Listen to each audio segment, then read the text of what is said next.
Hello there everybody and welcome back to episode 3 of Firemind, the fortress that is going to be the new mountain home for the Towers of Ages. We will today witness the construction of a new artifact. I hope at least that it will happen. We will also continue following the adventures of our fine expedition leader while she's trying to give her queen a proper mountain home and trying to enact revenge on those elves. So at the same time, what do we have here? A artifact that can't be made because we are lacking blocks. Firemind is a fortress that has still so many things that we need to do. Alright, so we already can see that it ain't about the blocks. That's wonderful. So it's about the cloth. Yeah. Luckily, we do have a chance to get the whole story down if we are lucky.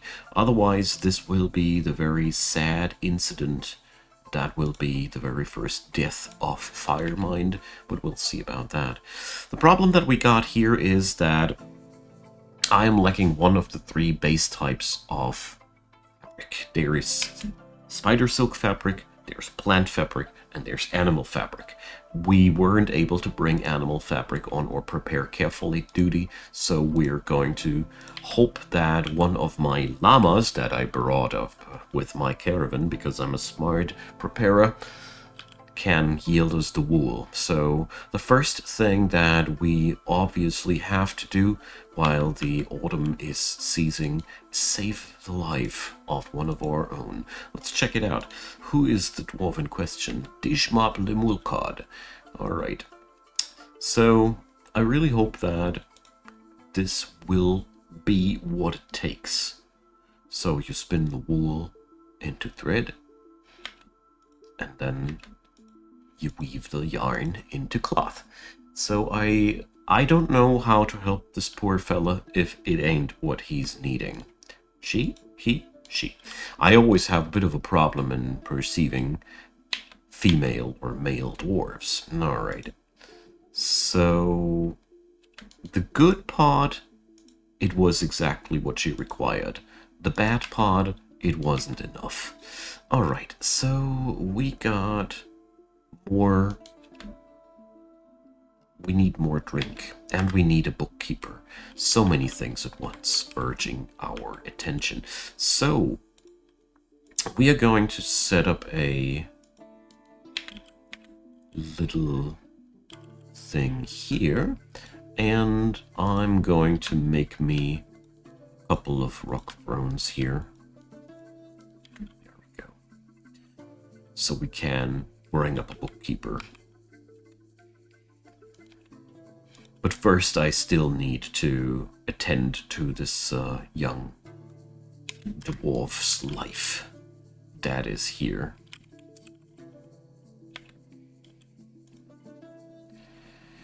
That needs to be rescued here. Sorry, my English isn't Englishing that well. By the way, if you are into dwarf stories and all alike, you might want to check out my Discord. There's a link down there in the description box, and there's a lot of like-minded people, and I'd love to have a chat with you if you'd want to. Alright, so the cloth has been picked up, and I am very relieved to see that Dijmop is now going over and picking up the turret blocks. She finally started to construct a piece of clothing obviously adorned with stone, something only dwarves could imagine, but I don't want to judge dwarven fashion sense. I'm just very, very happy that this story didn't end up deadly. Alright, so meanwhile, our good friend here is gathering fine things that we can transform into fresh brew. So I need to do one thing, or I want to check back with one thing. So here, it is a typical early game issue that the booze that I produce gets immediately soaked up by the kitchen, which is trying to prepare meals according to my orders. This is a very regularly occurring thing, and the only way to fix it is to forbid them at the beginning of the game, and later you can change something about that. Now, the bookkeeper. We have Butok. I want to translate his last name, the weaponsmith, who's going to be also our bookkeeper. The bookkeeper is an occupation that doesn't keep you away from your busy work as much. Therefore, no problem. All right, this should now lead to us having more precise numbers on our wares. I really hope so. And as you see here, we now have wonderful things happening. Apple cider and delicious brews are being made. We just have to take care of that. We're not accidentally destroying them again.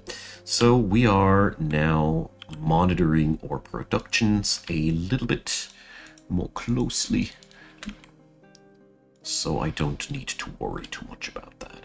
It'll all ease up later when the planters will be done with their tasks. But for today, one of the most important things that we got to do is to make sure that for the years to come, we have a solid foundation to build upon.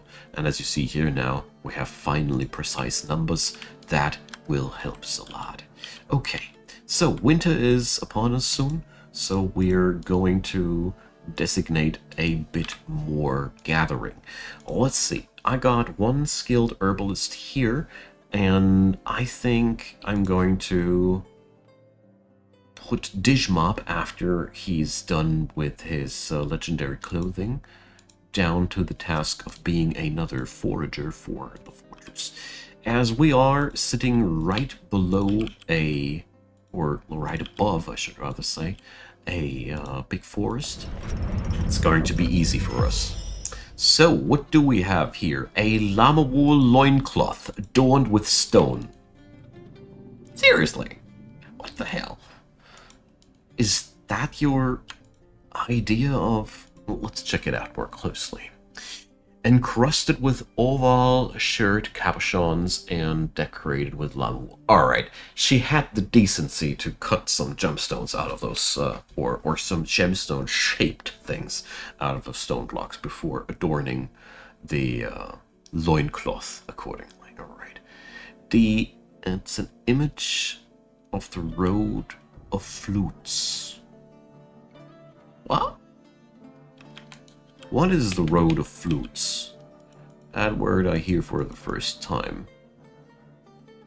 So we're currently the uncertain paint. What? Who named this? And why? Yeah, well, I assume this is a translation issue between Dwarven tongue and human tongue, but either way, I think we are now in a position where I don't need to worry too much about my drink stockpiles anymore. I did realize one thing lately that amused me, and that was down here I was using this as a brain, but it dawned on me that we can also use that as a farm extension if ever the need arises, so that's pretty cool. Now, the very, very next important thing that I want to work towards is I want to set up mining expeditions, because we do need to know what is inside these mountains. What do we find down there? So we're gonna go and carve our way downstairs.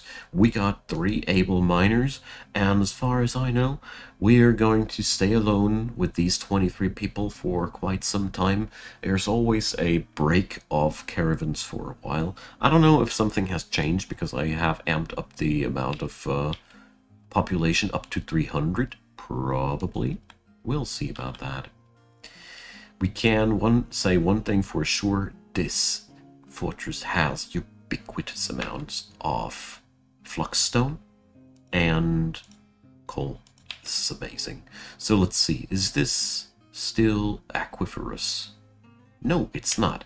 So we have aquiferous area there, but not here. let's keep going. One of the very, very first things that I want to set or I want to get done is I really want to know what kind of stones we have available for this fortress.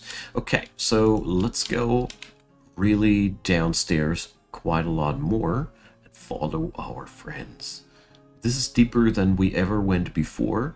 We're carving our way through various layers of rock salt.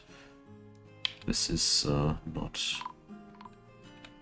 Alright, we are now hitting an aquifer. Okay, so since I am totally down with that, we're going to say today our expedition leader's orders are we need to breach through.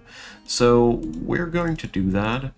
I mean, light aquifers are really not anything you need to worry about too much. You can just carve your way through. It's not much of a big deal.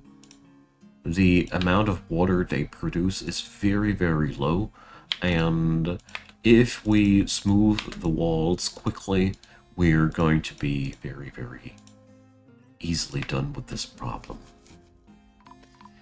As a matter of fact, an aquifer is not really a problem per se.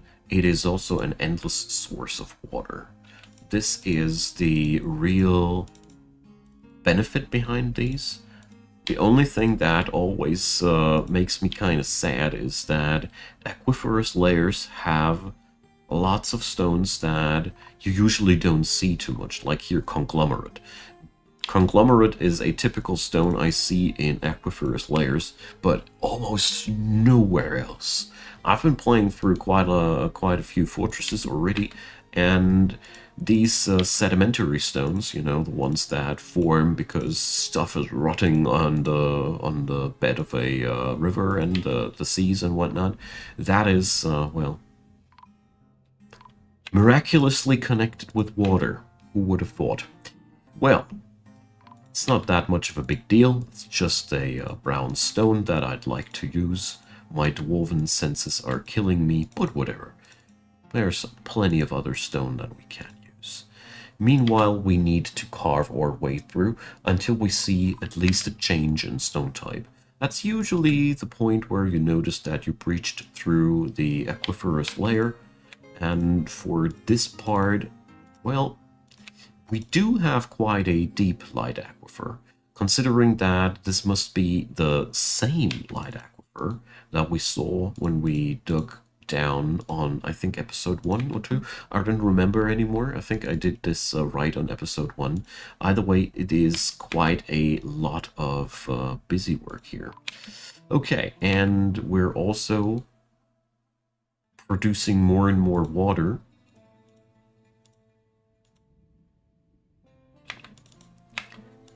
Alright. This goes on like that, I need to widen the corridor. As you see, as soon as the water hits 3 of 7 and 4 of 7, we do have problems to stand and work in there. We're still away from that a bit, but not as terribly much as I'd like it to be. And here we have struck a new layer. There is now sandstone. There is a decent chance that we're now done with the aquiferous layer. We just need to dig deeper for now. You will now get always a false positive on damp soil, because as a matter of fact, we are, of course, trying to mine into damp soil because this is just wet from above. Alright, so this is not looking too promising. So the dwarves of Firemind had to feel that the waters of this place ran very, very deep. But waters won't stop dwarves.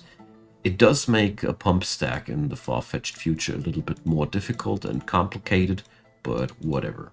So let's see, we still are not seeing any dry walls above us.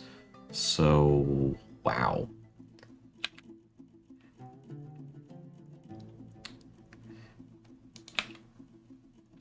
I'm very curious to see how this will go on. Right? Still wet everywhere. This is one of the deepest light aquifers that I've been digging myself through since a while. But yeah, as long as there are still water droplets above me, after the water I'm working through here, myself through here is, yeah, well, you get the idea. So we have a new layer change. I think the diorite layer might be a good indicator of us finally getting through with this. Diorite is not a typical aquiferous rock, so I see a decent chance that this nightmare's finally over.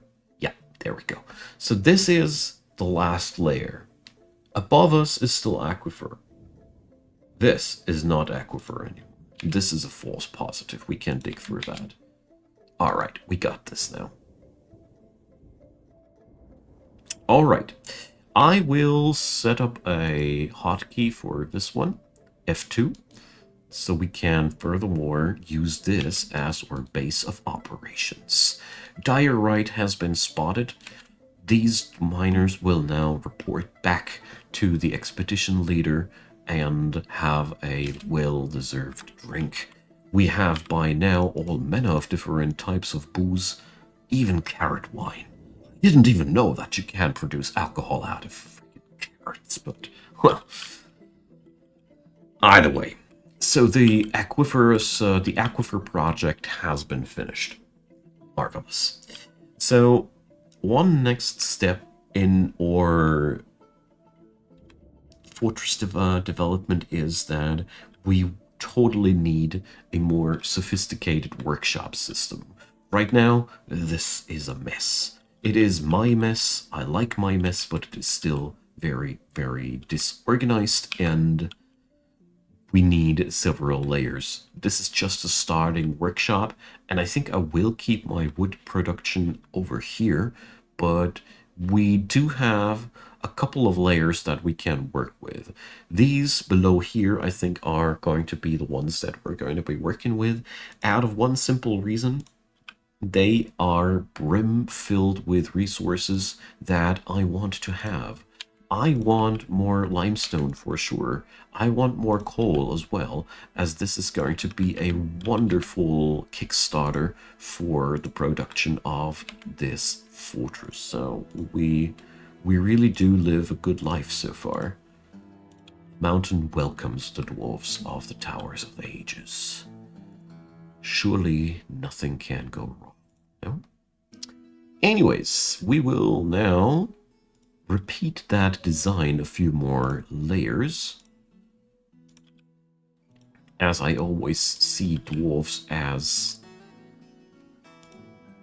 very organized and symmetrical people. Or, you know what I want to say. The typical fantasy depiction of a dwarven fortress is not chaotic. It's usually very pristine and very organized and good-looking.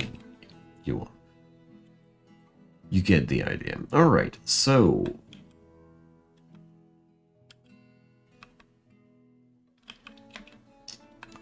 let's see. This opens up more room to work with, and it's also going to give me a bit of information about how the layers are actually composed of.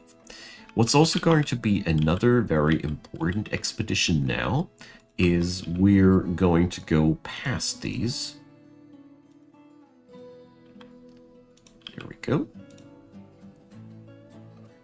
Let's do that like this. I really like the idea of making this a little bit more of a fancy thing.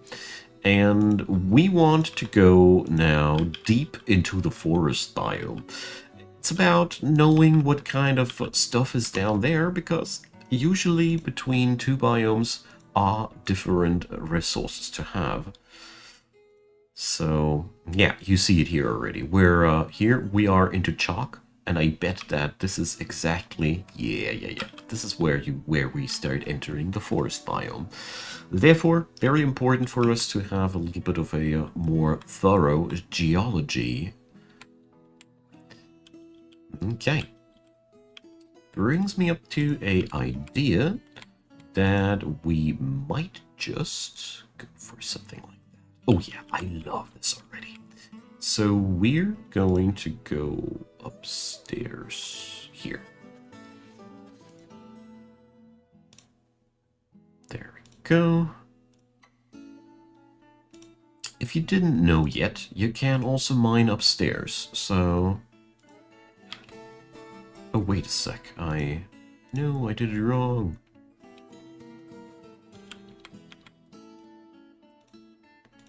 So, of course, this is a lot of work to do, I know, but at the same time, I really love how it looks in the long run. And we are building a mountain home, aren't we? So you can also mine upstairs. That's been the point that I've been trying to make here. There we go. And of course, we're going to mine upstairs like that. I personally feel the longer I play Dwarf Fortress, the more I play this game as a canvas where I draw my fantasies out, you know? There we go. So this will connect the mines and the workshops back to the actual fortress without exposing the fortress to any outside forces. Only forces from down below. Right, so we have a naked man. If you ever see a naked dwarf, this is a bugged dwarf, but it's a legendary fighter bugged dwarf. This happens because they are configured like they are configured, and then they are incapable of picking up a normal suit of clothing afterwards. I'm very, very unhappy with this being so much a thing, but, well, I don't know what I could do against that. Why is there dead lungfish everywhere? I'm confused. Anyways, so yeah, let's complete that task first before we issue another one. I think for one autumn and one winter, these projects are already going forward really, really well. The only downside that I've seen so far is we're not finding really many metals or anything. I only see the notifications about gemstones being found, which is totally okay for me. I mean, gemstone is very important too, but at the end of the day, we're looking for metals. These are still lacking. All the coal in here is going to be worthless without metals, sadly. Anyways, we're going to dig out these tunnels as they will provide wonderful infrastructure for things to come.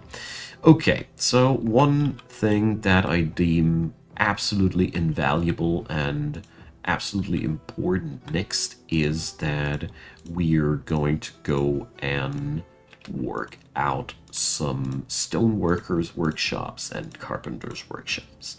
I have come up with the idea that I want to do this for these layers first, as these are really, really important industries. We will have a big issue with furniture soon if I don't get these industries going. We got the food and drink industry rolling for a pretty much indefinite amount of time. With the agriculture happening, this shouldn't be any issue whatsoever. Two things, though, I need to address as soon as possible: the safety of this place and the development of this place. Although the safety, of course, has to come first. Alright. There we go. I really like the fact that this fortress already looks different than Koganaras, which has been very, very important to me. Okay, now we got these tasks down. Everything has been carved out. So let's follow the Queen's, not the Queen's, the expedition leader's next decree, and we're going to go into two directions here. This one and that one, and then we're going to get ourselves downstairs. So let me check, is this still the biome that I want to be in? Well, rather, the answer is rather no.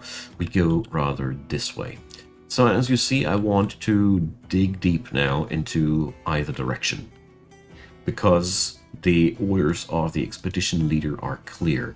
We need to reach into the caverns as quick as possible, because we need what's down there. It's going to provide the kickstart for our underground pastures, which are going to be very, very important for us. So 20 layers downstairs, we go this way, and 20 layers downstairs, we go that way. I'm holding down left shift while I'm scrolling with the mouse wheel, by the way. Alright, so I will be now super deep below the forest side and super deep below the mountain side. And I just hope that during these adventures we will crash land into the caverns soon. Right on cue. I really didn't prepare this. Wonderful. So, alright. Another information has been opened up here for us.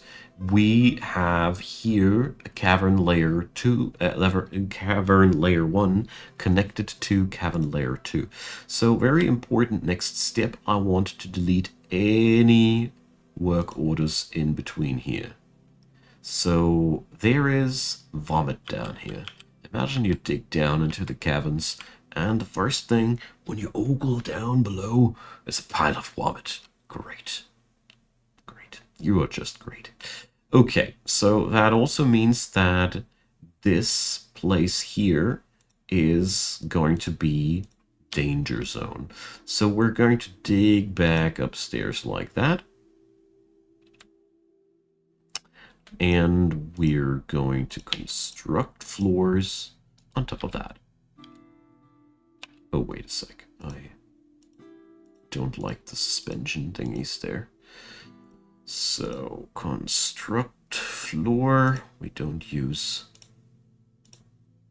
DF hack for ones. And we're going to use the boulders that are right in front of us. So I'm going to seal off this pathway and only keep the safe pathway back open. So let's see how things will go in this column. All right, here we have a similar outcome. So we go back upstairs here. Boom. And at that point, I do the same thing again. This is a pretty nifty system, which allows you to just go wherever you want to without having to worry too much about that. What you might accidentally set free or so. Okay.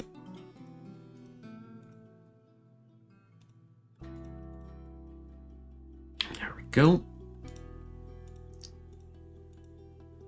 And we're using the Gabbro blocks. Mind you that for a moment this was not accessible. That was mostly because I had no other access to it. Okay, so let's check it out. This deep pit here will connect into the second layer of the caverns. There we go. Just as I had expected. Alright. Now,